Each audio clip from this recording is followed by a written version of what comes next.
Hey, it's Kelly from MX Hideout. If you're looking to buy a used bike and are wondering if it's been wrecked, here are the top signs that I look for. The first things are the plastics. Are there scrapes and scratches on it? And you can see right here, and even right here and here, all those scrapes. That means it's been down on the left side.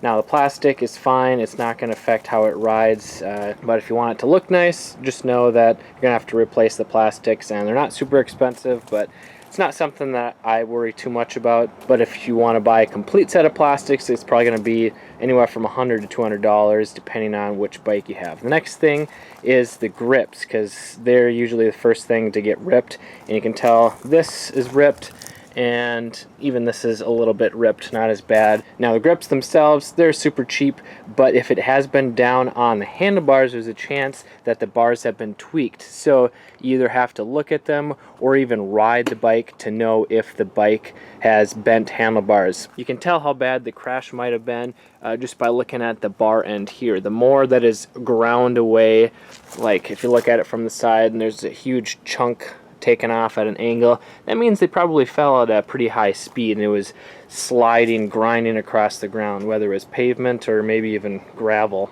Then I checked for bent or broken levers. These ones are fine. Sometimes this will be bent in like that, or the ball will be missing, but these ones are still straight and complete, although this one is bent up. Then when you're looking at the plastics, you can look at the exhaust as well. You can see this tipped over on the pavement at like 5 miles an hour. Also check the exhaust here. Sometimes that gets hit, especially on a two-stroke. There might be a big dent or scrape on there. Next, I like to check the spokes. Make sure that they are all there. So just look at here, count all these. Well, you don't even need to count them. Just make sure that they're all there. Go all the way around both wheels and then make sure that they're tight. Sometimes it's easy to miss one.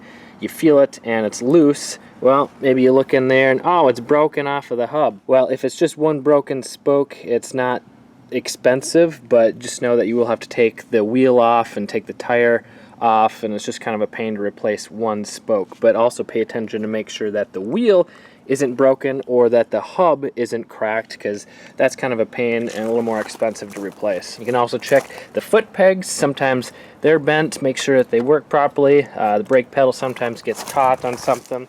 As you can see over here, the shifter is a little bit bent, and so is the foot peg. And normally the foot peg gets bent backwards, but somehow whoever fell on this before I bought it, they fell backwards or on the side, and this got pushed forward, which is kind of weird. So you could probably heat this up and bend it back, or just replace it for like 50 bucks. And ever since buying a KLX 140 with bent forks, I pay attention to the forks as well. So if you look at them from the side, just make sure that they are nice and straight, and when you're riding it, nothing feels weird when the suspension is compressing, because the KLX 140 forks, they were bent right here. So it was straight, and then down here it was bent back, because they must have ran the front wheel into something really hard, and the whole wheel was bent back. So the lower fork tubes were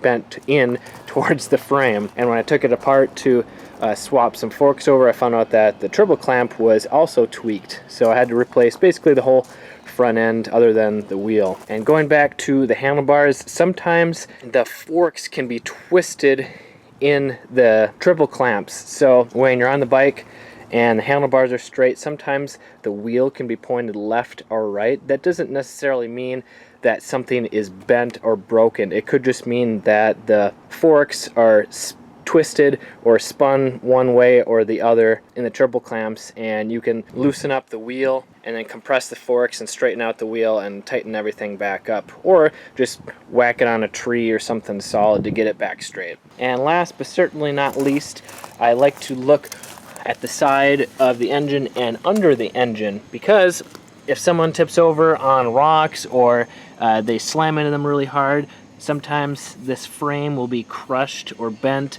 And I like to look at the case, make sure there's no cracks or leaks, or sometimes people will cover up leaks with JB weld and you don't realize it until you gotta puddle in your garage after you buy the bike. What are the top things that you look for or are concerned about when buying a used dirt bike? Let us know in the comments below. And if you want one-on-one help to buy the right bike with confidence, I do offer a one-on-one consulting call where I can talk to you personally, choosing the right bike for your size and helping you buy one for the right price and knowing it's a good deal so that it's not a piece of junk that needs a lot of work.